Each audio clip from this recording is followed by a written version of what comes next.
মানৱী চুমি মাউত জালুকানী যোৰহাট মোবাইলত টাইপ কৰি তাই কবিতাখিনি আমাক দিছে।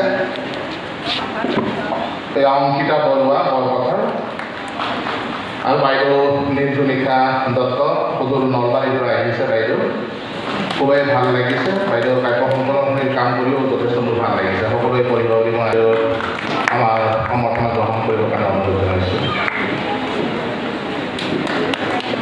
আৰু আমাৰ যিকেইখন গ্ৰন্থ মানৱী চুমি মাউতৰ মূল কলিজাৰ একপি প্ৰেমৰ কবিতা, অংকিতা বৰুৱাৰ সোণ বৰুৱা আৰু নিৰ্জুলিকা দত্তৰ কানাই ৰাধা হ'ব নোৱাৰিলে তোৰ আটাইকেইখন গ্ৰন্থ বাইদেউ উন্মোচন কৰি দিবৰ কাৰণে অনুৰোধ জনাইছোঁ।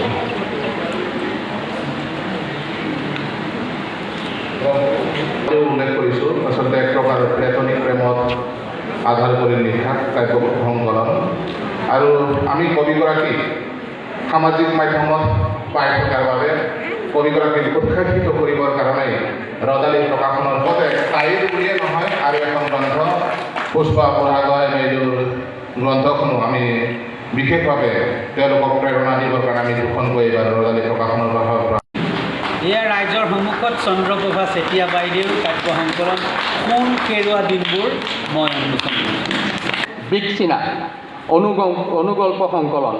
অনুগল্প এটি নতুন ধাৰা আৰু এই অতি কম কথাত কম পৰিসৰতে এটি বাৰ্তা আৰু এটি সুন্দৰ ভাৱ প্ৰকাশৰ সুবিধা আছে। গতিকে তেখেতৰ এই অনুগল্প সংকলনখনি নিশ্চয় পঢ়ি আমি আনন্দিত হ'ম বুলি ভাবিছোঁ। যি কি নহওক মই এইখনো আজি উন্মোচন কৰিছোঁ। ইয়াৰ মূল্য 100 টকা।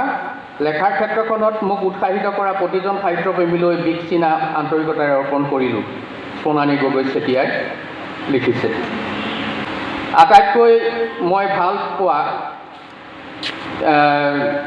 কিতাপখন হৈছে আজি প্ৰকাশিত তেখেতৰ দ্বাৰা ৰচিত স্কিজোফ্ৰেনিয়া পয়েট্ৰি বুক। ইংৰাজী ভাষাটো যে তেখেতে সাহিত্য চৰ্চা কৰিছে, কবিতা লিখিছে, মই আজিহে জানিলোঁ। কবিতা লিখিছে, যথেষ্ট প্ৰকাশ পাইছে। সকলোখিনি একত্ৰিত কৰি তেখেতে এই সংকলনটো প্ৰকাশ কৰিছে। গতিকে পাঠকে